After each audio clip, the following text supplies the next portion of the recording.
From meme to masterpiece, why smarter training turns machine translation into your multilingual power tool. Welcome to Localization News You Can Use, your daily dose of localization know-how.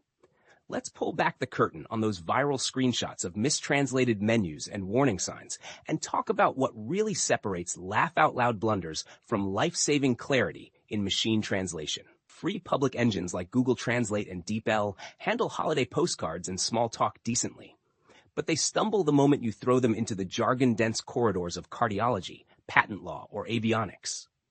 That's because their training diet is a vast buffet of everyday language, not the high-protein domain-specific fare your corporate manuals or clinical protocols demand. Give an engine a carefully curated corpus of in-house documentation. 10,000 well-aligned segments can tip the scales. And it suddenly stops confusing socket, the electrical part, with socket, the surgical cavity. But data alone isn't enough. You also need tight terminology control. Plug in a machine translation glossary, and you can lock brand names, regulatory buzzwords, or chemical compounds so they never wander off into creative mistranslations. Exactly the finesse modern TMS platforms are built to deliver. If the engine is the kitchen, the glossary is your mise en place. Every crucial ingredient pre-labeled, measured, and impossible to substitute. Next comes the human touch.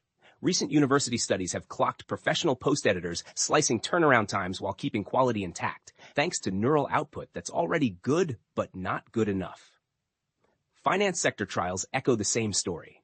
Translators sprint faster when NMT gives them a strong first draft, yet they still polish terminology and fix subtle compliance issues before delivery.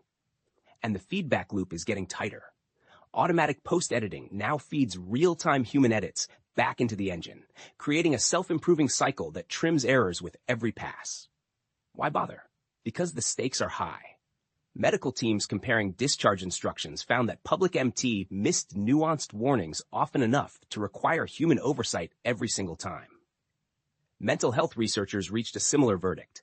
Generic MT mangled domain terms across multiple languages, risking patient safety where precision is non-negotiable.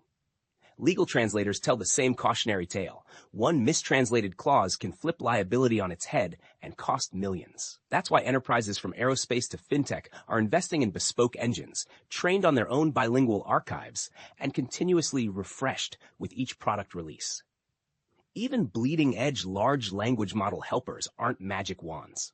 They boost post-editing productivity, not replace it. The model still cedes final judgment to humans on anything compliance critical. Meanwhile, headline accuracy figures, say 85% across genres for a public engine, hide pockets of terminology chaos that spike error rates in less resourced pairs. So what does machine translation done right look like in 2025? Start with a clean, well-labeled corpus, throw in disciplined glossaries, retrain regularly, and keep professional post-editors, plus rising auto-post-edit tech, firmly in the loop. Do that, and MT stops being the punchline of social media memes and becomes a force multiplier, accelerating workflows, slashing costs, and giving every stakeholder the same crystal-clear message in their own language. Thank you for listening to this episode of Localization News You Can Use, your daily dose of localization know-how.